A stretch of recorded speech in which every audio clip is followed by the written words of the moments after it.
नमस्कार, colonel academy के online platform पर एक बार फिर से आपका स्वागत है।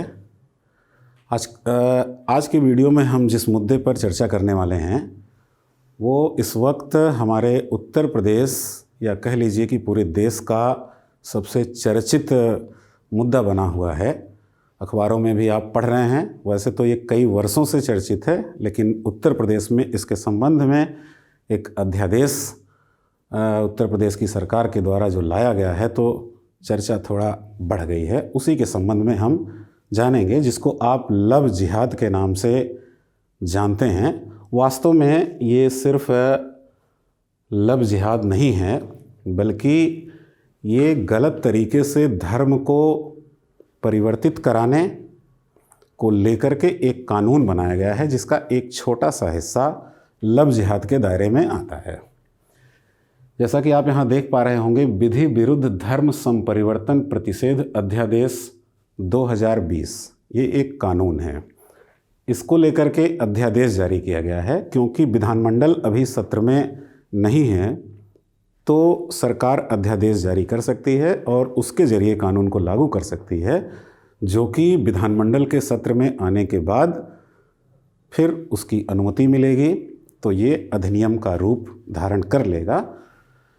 इसमें जो आप पढ़ने वाले हैं, पहले मैं थोड़ा सा ब्रीफ कर देता हूँ। इसके मुख्य प्रावधानों को पढ़ेंगे इस अधिनियम के, कि इस अधिनियम के तहत धर्म परिवर्तन को लेकर के क्या अपराध और दंड बनाए गए हैं, और इसका एक हिस्सा जो बहुत ही फेमस हुआ है लव जिहाद के नाम से, वो क्या है, इसका अर्थ क्या होता है, ये सारी बातें आप जानेंगे। मैं आपको इस तरह से समझाऊंगा इस पूरे चैप्टर को। अध्यादेश के अंतर्गत क्या करना अपराध है और उसके लिए कितने दंड का प्रावधान है, इसको 3 हिस्सों में बांटा गया है। धर्म परिवर्तन, गलत तरीके से धर्म परिवर्तन कराने को, उसके लिए दंड का प्रावधान है। कोर्ट में किस तरह से इसका विचारण यानी कि ट्रायल होगा, यानी कि कोर्ट में सुनवाई किस प्रकार से होगी, क्या क्या एहतियात बरतनी होगी जो कोई भी धर्म को बदलना चाहता है, उसके विषय में आप जानेंगे इस वीडियो के माध्यम से। फिर जो सबसे चर्चित प्रकरण है लव जिहाद, इसको देखिए इंग्लिश और हिंदी शब्दों में लिखा गया है, यानी कि अलग अलग यहाँ पर अल्फ़ाबेट इस्तेमाल किए गए हैं, लेटर्स इस्तेमाल किए गए हैं। तो लव का मतलब क्या होता है, जिहाद क्या होता है, और दोनों को कैसे कोरिलेट किया गया है, कैसे जोड़ा गया है, इस लव जिहाद का पूरा अर्थ आप जानेंगे। इसको लेकर के इसकी पृष्ठभूमि क्या रही है 1990 के दशक से लेकर के वर्तमान 2020 तक, इसके विषय में मैं आपको बताऊंगा। इसमें जो सबसे फेमस केस है हादिया साफिन बनाम केरल स्टेट का केस है, बहुत ही फेमस हुआ था। उसके विषय में आप पूरी हिस्ट्री जानेंगे, कैसे ये प्रकरण चर्चित हुआ, कैसे इसको वैध ठहराया गया या फिर किन मामलों में अवैध ठहराया गया। इस पूरे मसले को आप उस केस के ज़रिए जानेंगे। यहाँ पर हादिया और साफिन की तस्वीरें आप देख सकते हैं, और सुप्रीम कोर्ट के डिसीजन को मैं आपको बताने वाला हूँ लव जिहाद के संबंध में। तो ये पूरी बात आप जानेंगे, लेकिन लव जिहाद को समझने के लिए आवश्यक है कि सबसे पहले आप इस धार्मिक कानून को समझने का प्रयास कीजिए। जब तक आप धर्म संपरिवर्तन कानून को आप नहीं समझेंगे, इस अध्यादेश में दिए गए अपराध और दंड को आप नहीं समझेंगे, तब तक लव जिहाद को समझ पाना थोड़ा सा मुश्किल होगा। इसलिए हम क्रमिक रूप में ही चलेंगे। कई बार आप उम्मीद कर लेते हैं हमसे कि लव जिहाद हेडिंग पड़ी हुई है तो सबसे पहले हम 2 मिनट के अंदर लव जिहाद ही जान लें, तो ऐसा करना थोड़ा सा मुश्किल हो जाएगा, क्योंकि जब तक आप उन रूल रेगुलेशन, उन नियमों को नहीं जानेंगे तब तक उस कॉन्सेप्ट को समझना थोड़ा सा कठिन होगा। इसलिए धैर्य बना करके आराम से आप इन चीज़ों को समझने का क्रमिक प्रयास कर सकते हैं। देखिए, अब इसमें जो मुख्य प्रावधान है, विधि विरुद्ध धर्म संपरिवर्तन प्रतिषेध अध्यादेश 2020। सबसे पहले अगर हम संविधान के अनुच्छेद 25 की बात करें, यानी जो आपका आर्टिकल 25 है, अगर हम उसकी बात करें तो अनुच्छेद 25 आपको ये अधिकार देता है कि आप अंतःकरण से, यानी कि अपनी इच्छा से, अपनी स्वतंत्रता से कोई भी धर्म ग्रहण कर सकते हैं। आपको ज़बरदस्ती, बलपूर्वक, छल कपट से किसी धर्म की दीक्षा नहीं दी जा सकती, यानी कि आपको फोर्स करके किसी दूसरे धर्म को ग्रहण नहीं करवाया जा सकता है। ऐसा भारत के संविधान में लिखा हुआ है। आपको धर्म को मानने और उसके अंतःकरण की स्वतंत्रता दी जाती है अनुच्छेद 25 के जरिए। लेकिन कई बार ऐसा होता है, हर धर्म के लोग धर्म परिवर्तन कराने की कोशिश करते हैं। लोग चाहते हैं कि धर्म के नाम पर बना हुआ उनका संगठन बड़ा होता जाए, ताकि वो हर क्षेत्र में सरकार से लेकर के सामाजिक स्तर तक अपने प्रभुत्व को कायम रख सकें। इसलिए धार्मिक परिवर्तन के जरिए अपने संगठन, अपने धर्म के लोगों की संख्या को बढ़ाना चाहते हैं। इसलिए धर्म परिवर्तन लोग कराते हैं। लेकिन अवैध धर्म परिवर्तन या दबाव डाल करके धर्म परिवर्तन कराना उचित नहीं होता है। इस बात को संविधान में बाकायदे लिखा गया है। किसी अन्य विधि में, जैसे भारतीय दंड संहिता हो या देश की कोई दूसरी आपराधिक विधि हो, वहाँ पर धर्म परिवर्तन गलत तरीके से कराना अवैध तो ठहराया गया है, लेकिन लव जिहाद जैसे शब्दों का इस्तेमाल किसी भी अन्य विधि में नहीं किया गया है।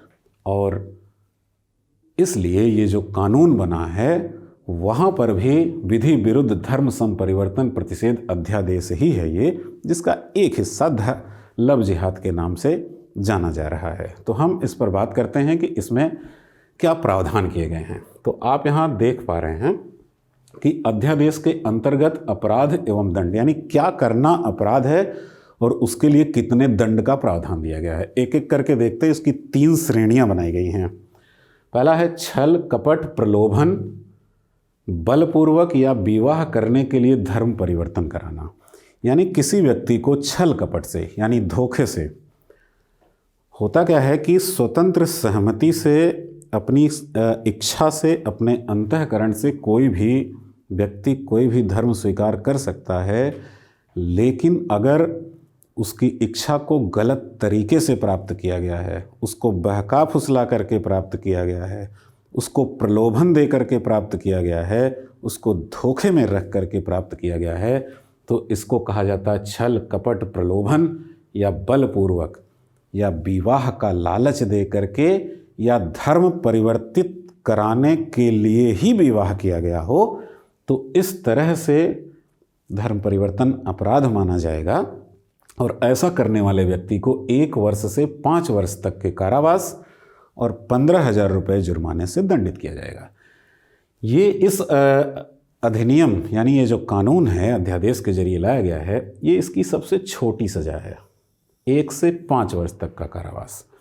दूसरी जो श्रेणी है, इसमें है नाबालिग लड़की, यानी 18 वर्ष से कम आयु की कोई लड़की है या SC/ST वर्ग की कोई महिला है।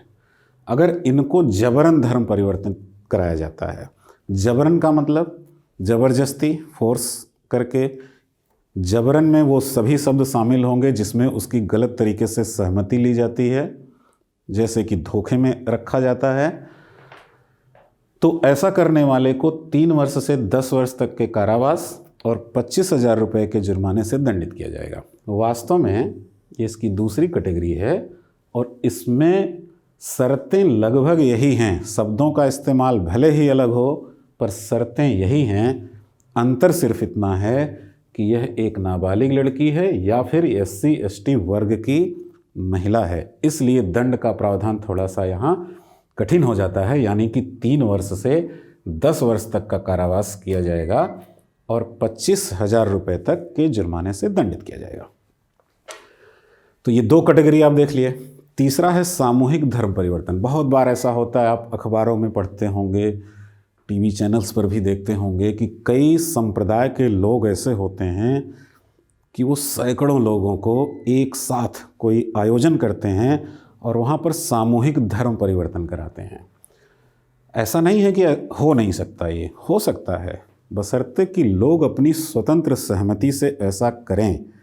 अगर उन्हें पैसा दे करके, यानी कोई प्रलोभन दिया जा रहा है, यानी लालच दिया जा रहा है, या फिर उन्हें डराया गया है या किसी प्रॉपर्टी का लालच दिया गया है, ऐसा करके, जैसा कि बहुत ज़्यादा होता है इस देश में, जो तमाम रिपोर्ट आती हैं अखबार वगैरह के जरिए जो हमें पढ़ने को मिलता है, अगर इस तरह से किया जा रहा है तो ये इस अध्यादेश का सबसे कठोर प्रावधान दंड के रूप में यहाँ किया गया है, जिसमें 3 वर्ष से 10 वर्ष तक का कारावास है और 50,000 रुपये जुर्माने तक से दंडित किया जाएगा। अब सवाल ये उठता है कि कैसे पता चलेगा कि कोई व्यक्ति जो धर्म परिवर्तन कर रहा है उसमें उसकी स्वतंत्र सहमति है अथवा नहीं, उसको ज़बरदस्ती ये कार्य करवाया जा रहा है या वो अपनी इच्छा से ऐसा कर रहा है। इसके लिए विचारण की प्रक्रिया को जब आप समझते हैं तो बातें क्लियर हो जाती हैं। यहाँ देखिए, विचारण की प्रक्रिया। विचारण शब्द का मतलब होता है, इंग्लिश में इसको ट्रायल बोलते हैं। न्यायालय में आपने देखा होगा कि जज साहब बीच में बैठे होते हैं, 2 कटघरे बने होते हैं, उसमें जो कोई इंसान खड़ा होता है, वकील साहब सवाल जवाब करते हैं। इसको अंग्रेजी में ट्रायल या फिर न्यायिक कार्रवाई या फिर विचारण कहा जाता है, यानी मुकदमे की सुनवाई कौन करेगा। क्योंकि जब भी आप किसी व्यक्ति को कोई धर्म ग्रहण कराएंगे और आपके ऊपर आरोप लगेगा तो उसका केस न्यायालय में चलेगा इस अधिनियम के तहत, और बात वहीं पर क्लियर होगी कि अवैध धर्म परिवर्तन हो रहा था या फिर धर्म परिवर्तन में उस व्यक्ति की सहमति थी। तो ये जो अभियोग, यानी जो मुकदमा ऐसा कराने वाले के ऊपर लगेगा, उसका जो विचारण होगा वो प्रथम श्रेणी न्यायिक मजिस्ट्रेट के द्वारा होगा। न्यायिक मजिस्ट्रेट जो होते हैं उनकी सबसे छोटी जो रैंक होती है, जिनको मुंसफ मजिस्ट्रेट कहा जाता है, वो द्वितीय श्रेणी के न्यायिक मजिस्ट्रेट होते हैं। इनसे ऊपर प्रथम श्रेणी न्यायिक मजिस्ट्रेट होते हैं। तो जो विचारण होगा वो एक सीढ़ी ऊपर रखा गया है, यानी प्रथम श्रेणी न्यायिक मजिस्ट्रेट के द्वारा इस मुकदमे की सुनवाई होगी। अपराध संज्ञेय और गैर जमानती होगा। संज्ञेय अपराध, संज्ञेय अपराध का मतलब है गंभीर अपराध। गैर जमानती का मतलब है, जैसे कुछ मामले होते हैं जो NCR कहे जाते हैं, जो हमने CRPC वगैरह में बहुत अच्छे तरीके से आपको समझाया है। कई मामले ऐसे होते हैं कि अगर उसमें आपकी गिरफ्तारी होती है तो थाने से ही आपको जमानत मिल जाती है, यानी आपका चालान नहीं होता और न्यायालय में आपको पेश करने की आवश्यकता नहीं होती है, वो जमानती अपराध कहलाते हैं। लेकिन कई अपराध ऐसे होते हैं जिसमें आपको थाने से जमानत नहीं मिलती, आपको न्यायालय में पेश किया जाता है और न्यायालय ही आपको जमानत दे सकता है। पुलिस अधिकारी को यह शक्ति प्राप्त नहीं होती है। इसको गैर जमानती अपराध कहा जाता है, यानी कि ये गंभीर आपराधिक मामलों के लिए ये प्रक्रिया अपनाई जाती है। इसका मतलब ये हुआ कि अवैध धर्म परिवर्तन को एक संज्ञेय यानी कि गंभीर मामला मानते हुए गैर जमानती अपराध की श्रेणी में रखा गया है। पहली बात, सबूत का भार अभियुक्त पर ही होगा। ध्यान से समझिएगा इस बात को। आम तौर पर होता क्या है कि आपने मेरे ऊपर कोई आरोप लगाया, मैं अभियुक्त हो गया, तो इस बात को न्यायालय में आप ही के द्वारा सिद्ध किया जाएगा। अगर आप सिद्ध करने में सफल होते हैं सारे सबूत आप ही जुटाएंगे, आप ही प्रस्तुत करेंगे। अगर आप सफल होते हैं तो फिर मुझे दंडित किया जाएगा। अगर आप गवाह और साक्ष्य प्रस्तुत नहीं कर पाते हैं तो मुझे निर्दोष माना जाएगा। लेकिन यहाँ ऐसा नहीं है, सबूत का भार अभियुक्त पर होगा। यानी अगर धर्म परिवर्तन कराने का आरोप मेरे ही ऊपर लगाया गया है, आपने मेरे ऊपर लगाया है, तो आप इसको साबित नहीं करेंगे, मुझे ही साबित करना होगा कि मैं निर्दोष हूँ। मैं जो धर्म परिवर्तन करवा रहा हूँ वो पूरी तरह से वैध और उसकी स्वतंत्र सहमति के साथ है, ऐसा साबित करने का दायित्व, जिम्मेदारी, रिस्पॉन्सिबिलिटी ये मेरे ही ऊपर होगा। मुझे ही अपने आप को निर्दोष साबित करना पड़ेगा। इसका अर्थ यही है। मात्र विवाह के लिए धर्म परिवर्तन है तो विवाह शून्य हो जाएगा। इसका मतलब ये हुआ कि विवाह करने के लिए धर्म परिवर्तन आवश्यक नहीं है, और सिर्फ विवाह किया जाए इसके लिए धर्म परिवर्तन कराया जाए किसी व्यक्ति का, अगर यही है तो वह विवाह शून्य कर दिया जाएगा। यानी कि उस विवाह का कोई अस्तित्व नहीं होगा। धर्म परिवर्तन के दूसरे उस धर्म के विचारों को मानते हुए, उनकी शिक्षाओं को मानते हुए अगर आप धर्म परिवर्तन करते हैं तो ठीक है। धर्म परिवर्तन सिर्फ इसलिए कि हम शादी कर सकें, तो फिर ऐसी शादी को ही शून्य कर दिया जाएगा। परिवर्तित धर्म हो सकता है आपका बना रहे, या अवैध तरीके से, गलत तरीके से सहमति ली गई है तो वो भी शून्य होगा, यानी कि कारावास की सजा भी होगी फिर तो आपको। धर्म परिवर्तन के इच्छुक 2 माह पूर्व डीएम को सूचित करेंगे तथा सक्षम प्राधिकारी के समक्ष एफिडेविट देंगे। होता क्या है कि कोई व्यक्ति अगर धर्म परिवर्तन करना चाह रहा है, चाहे वह विवाह के माध्यम से हो, चाहे वह धर्म की शिक्षाओं से प्रभावित हो करके हो, तो इसकी सूचना जिलाधिकारी को 2 महीने पहले, यानी कि कम से कम 60 दिन पहले देनी होगी, ताकि जिलाधिकारी अपने स्तर पर इस बात की जांच कर सकें कि जो भी धर्म परिवर्तन हो रहा है वह बलपूर्वक तो नहीं है, वह छल कपट से तो नहीं है, वह प्रलोभन दे करके तो नहीं हो रहा है।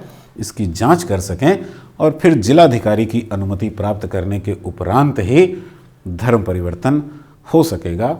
ये इस विचारण की मुख्य बातें हैं। सक्षम प्राधिकारी के समक्ष एफिडेविट भी देना होगा, यानी जो व्यक्ति धर्म परिवर्तन कर रहा है वह शपथ पत्र के माध्यम से, जो अधिकृत अधिकारी है उसको बताएगा कि मैंने अपनी स्वतंत्र सहमति से इस धर्म का परिवर्तन किया है। अगर इन नियमों का उल्लंघन होता है और गलत पाया जाता है धर्म परिवर्तन कराने वाला व्यक्ति, तो उसको इस रूप में दंडित किया जाएगा, जिसको आप जान चुके हैं। ये इस अध्यादेश के अपराध और दंड के नियम हैं। अब बात आती है कि इसमें लव जिहाद कहाँ पर है। यहाँ पर आप देख रहे हैं लव जिहाद। तो पहले लव जिहाद का आप अर्थ समझ लीजिए, फिर हम वापस इन्हीं में चलते हैं और यहीं से लव जिहाद को ढूंढने की कोशिश करते हैं। देखिएगा, लव जिहाद, लव अंग्रेजी भाषा का शब्द है जिसका अर्थ होता है प्रेम, प्यार, मोहब्बत। लव का मतलब प्रेम, प्यार, मोहब्बत, ये हर कोई जानता है, लेकिन ये सामान्य लव की बात नहीं हो रही है। इस लव का इस्तेमाल लव जिहाद जैसे फेमस, प्रसिद्ध या कुप्रसिद्ध, जैसा भी आप कह लीजिए, उसके साथ इस्तेमाल हो रहा है, उस संदर्भ में इस्तेमाल हो रहा है। तो इस लव का मतलब प्रेम, प्यार, मोहब्बत, जिसका उद्देश्य है विवाह करना। इस प्रेम, प्यार, मोहब्बत का उद्देश्य है विवाह करना। विवाह क्यों करना भाई? क्योंकि जिहाद का अर्थ है किसी मकसद को पूरा करने के लिए पूरी ताकत लगा देना। जैसे आपने देखा होगा कश्मीर में जो आतंकवादी हैं उनको भी जिहादी कहा जाता है, यानी कश्मीर को एक स्वतंत्र राज्य बनाने के लिए वो पूरी ताकत लगा देते हैं। वो वैध अवैध कुछ नहीं देखते, उनकी जितनी क्षमता है उस हिसाब से वो अपनी ताकत का इस्तेमाल करते हैं। यानी जिहाद का अर्थ ही होता है, ये अरबी भाषा का शब्द है, किसी मकसद को पूरा करने के लिए पूरी ताकत लगा देना। तो इस लव जिहाद के मामले में इनका मकसद क्या है? धर्म को परिवर्तित कराना। यानी ये इस धर्म को परिवर्तित कराना चाहते हैं, मुस्लिम धर्म में इनको ले आना चाहते हैं। यहाँ पर मैं कह रहा हूँ मुस्लिम धर्म में, तो क्लियर कर दूं इस बात को कि लव जिहाद शब्द का प्रयोग ही उन्हीं लोगों के लिए हुआ है, यानी कि मुस्लिम पुरुष गैर मुस्लिम लड़की से जब धर्म परिवर्तन कराने के उद्देश्य से विवाह करता है, यानी पुरुष मुस्लिम होना चाहिए और जो महिला है वो किसी भी धर्म की हो सकती है, तभी ये लव जिहाद के दायरे में माना जाता है। तो अपने मकसद को, मकसद क्या है? धर्म परिवर्तन। इस मकसद को पूरा करवाने के लिए वो पूरी ताकत लगाएंगे, और पूरी ताकत लगाने का क्या इनका तरीका है कि हम प्रेम करेंगे और उसके जरिए हम विवाह करेंगे, और विवाह करके हम धर्म का परिवर्तन करवा देंगे। इसको यहाँ लव जिहाद कहा गया है। अब इस लव जिहाद में अगर आप वापस जाते हैं यहाँ, तो छल कपट प्रलोभन बलपूर्वक या विवाह करने के लिए, तो देखिए विवाह शब्द यहाँ आया, विवाह करने के लिए धर्म परिवर्तन करवाना, तो यहाँ से भी लव जिहाद निकल सकता है। किसी नाबालिग लड़की या SC ST की महिला का जबरन धर्म परिवर्तन, तो कहीं ना कहीं विवाह यहाँ भी दिखाई दे रहा है। और कई बार ऐसा होता है कि सामूहिक धर्म परिवर्तन कराया जाता है, वहाँ आप इसको नहीं मानेंगे क्योंकि यहाँ लव जिहाद दिखाई नहीं दे रहा है। वापस अगर आप आते हैं तो इस लव जिहाद की हिस्ट्री जानिए, कैसे भारत में इस शब्द का इस्तेमाल हुआ।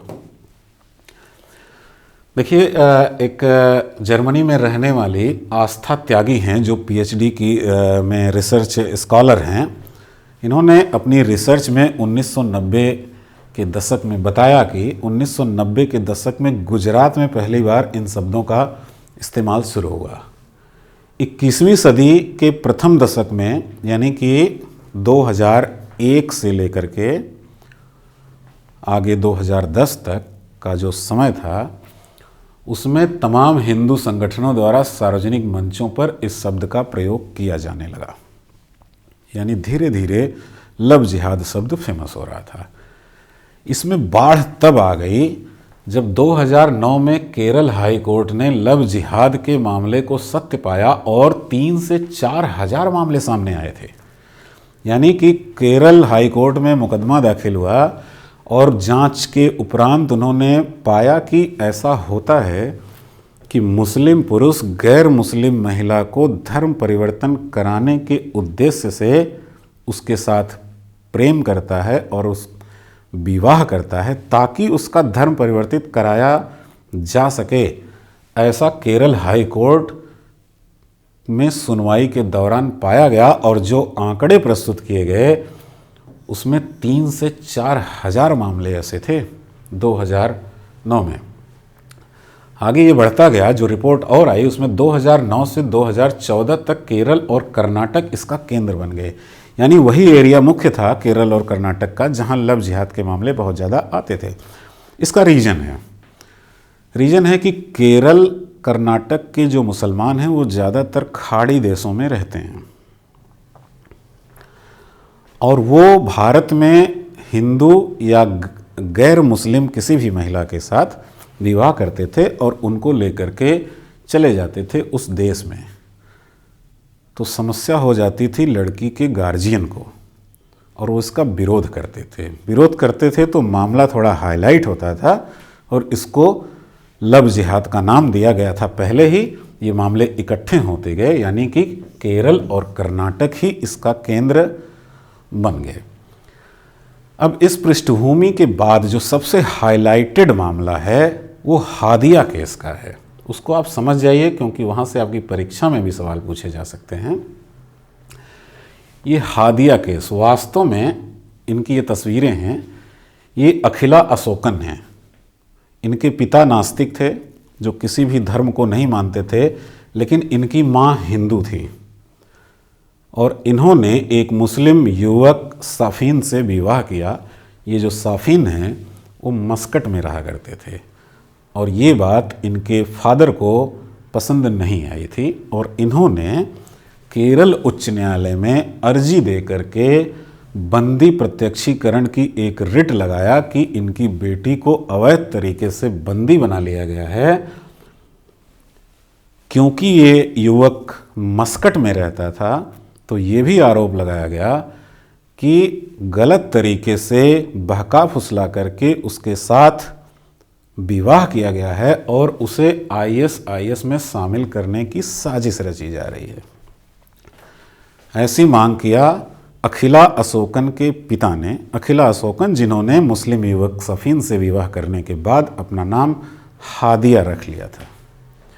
19 दिसंबर 2016 को सफ़ीन के साथ इनका विवाह हुआ था। अब क्योंकि उच्च न्यायालय में लगाई गई इस याचिका में जो रिट लगाई गई थी उसमें आतंकवादी कनेक्शन डाला गया कि इसको आईएसआईएस का मेंबर बनाया जाएगा, इसलिए उच्च न्यायालय ने आदेश किया कि इसकी एनआईए जांच हो। एनआईए यानी वो संस्था जो आतंकवादी गतिविधियों की जांच करती है, उसको जांच सौंपी गई। जांच के उपरांत जो भी तथ्य प्रस्तुत किए गए उसके आधार पर उच्च न्यायालय ने विवाह को शून्य करार दे दिया कि ये विवाह संभव नहीं है। अगर ऐसा निर्णय आ रहा है तो कहीं ना कहीं उच्च न्यायालय को लगता था कि मामला सच है, और यही उच्च न्यायालय 2009 में लव जिहाद के मामले को सही मान चुका था। तो फिर ऐसा डिसीजन देने में उनको कोई बाधा नहीं आ रही थी। लेकिन इतने पर ये दोनों युवक और युवती रुके नहीं, ये पहुँचे सुप्रीम कोर्ट। सुप्रीम कोर्ट में इन्होंने केस दाखिल किया। सुप्रीम कोर्ट ने इस मामले की सुनवाई करते हुए कहा कि कोई संस्था, देखिए उसका यहाँ पर डिसीजन भी हमारे पास है, हम आपको दिखाते हैं। एनआईए किसी भी विषय में जांच कर सकती है, लेकिन वह दो वयस्कों की शादी को लेकर के कैसे जांच कर सकती है? अगर दो बालिग शादी करते हैं और सरकार को ऐसा लगता है कि दंपति में से कोई गलत इरादे से विदेश जा रहा है, तो सरकार उसे रोकने में सक्षम है। यानी दंपति में से कोई गलत इरादे से विदेश जा रहा है तो सरकार रोके, आतंकवादी गतिविधि है तो सरकार रोके, लेकिन किसी की शादी की जांच एनआईए या कोई भी संस्था नहीं कर सकती। सुप्रीम कोर्ट ने तो यहाँ तक भी कहा कि अगर लड़के और लड़की ये कहते हैं कि उन्होंने आपस में विवाह किया है तो उसे सत्य माना जाए और कोई भी उसकी जांच ना करे, ऐसा सुप्रीम कोर्ट ने कहा। और इस आधार पर सुप्रीम कोर्ट ने इनके विवाह को जायज़ ठहराते हुए बहाल कर दिया। यानी कि जो विवाह शून्य हुआ था वो वापस वैध मान लिया गया और ये दोनों पति पत्नी की तरह रहने लगे। सुप्रीम कोर्ट ने यह भी कहा कि अपनी पसंद के व्यक्ति से विवाह करना जीवन के अधिकार में शामिल है इसी मुकदमे में। यानी किसी भी व्यक्ति को, वह किसी भी धर्म का हो, जाति का हो, संप्रदाय का हो, वह अपनी पसंद के व्यक्ति से विवाह करने का अधिकार रखता है। उसको रोका नहीं जा सकता, यह उसके जीवन का अधिकार है। यानी कि संविधान के अनुच्छेद 21 फंडामेंटल राइट के तहत ये उसे प्राप्त होगा। यानी यहाँ पर इनके विवाह को वैध ठहराया गया। ये मामला अलग है। इसके बाद इस देश में दो गुट बन गए। यानी कि कोई मुस्लिम पुरुष जब किसी गैर मुस्लिम महिला से विवाह करता था तो एक गुट वो होता था जो इसे लव जिहाद यानी कि धर्म परिवर्तन कराने के लिए अवैध तरीके से विवाह करना, अवैध तरीके से धर्म परिवर्तन कराने के लिए अवैध तरीके से विवाह करना, ऐसा नाम देने लगा। और एक वो गुट था जो इसको जायज़ मानता था सुप्रीम कोर्ट के इस डिसीजन के बाद। लेकिन जो रिपोर्ट आती थी, जैसे आपने केरल उच्च न्यायालय की ही रिपोर्ट को देखा यहाँ पर कि 3 से 4 हज़ार मामले आए थे, बाद में और भी जांच हुई तो पाया गया कि बहुत सारे मामलों में गलत तरीके से धर्म परिवर्तन होता है। सिर्फ विवाह को लेकर के नहीं, दूसरे अन्य तरीकों से भी धर्म परिवर्तन कराया जाता है। इसी को लेकर के उत्तर प्रदेश सरकार सक्रिय हुई और उन्होंने कहा कि इस पर हम कानून बनाएंगे कि किसी को जबरन धर्म परिवर्तित ना कराया जाए उसका। और इसके लिए आया आपका अध्यादेश 2020 यानी विधि विरुद्ध धर्म संपरिवर्तन प्रतिषेध अध्यादेश 2020, जिसके कानूनी प्रावधान को समझा आपने। यानी कि ये जो मामला है वास्तव में ये धर्म परिवर्तन के खिलाफ बनाया गया एक कानून है, जिसका एक छोटा सा हिस्सा ही लव जिहाद है, जिसमें ये कहा गया है कि किसी लड़की के साथ जानबूझ करके इरादतन प्रेम किया जाए और फिर विवाह करके उसका धर्म परिवर्तित कराया जाए। यानी धर्म परिवर्तन कराने का सिर्फ एक तरीका है लव जिहाद। बाकी तो ये पूरा कानून विधि विरुद्ध धर्म संपरिवर्तन प्रतिषेध अध्यादेश है, यानी गलत तरीके से धर्म परिवर्तन को रोकने के लिए है। उम्मीद है कि इस वीडियो के माध्यम से आपको इस अध्यादेश और इसके नियमों को, लव जिहाद को समझने में थोड़ी मदद जरूर मिली होगी। बहुत बहुत धन्यवाद।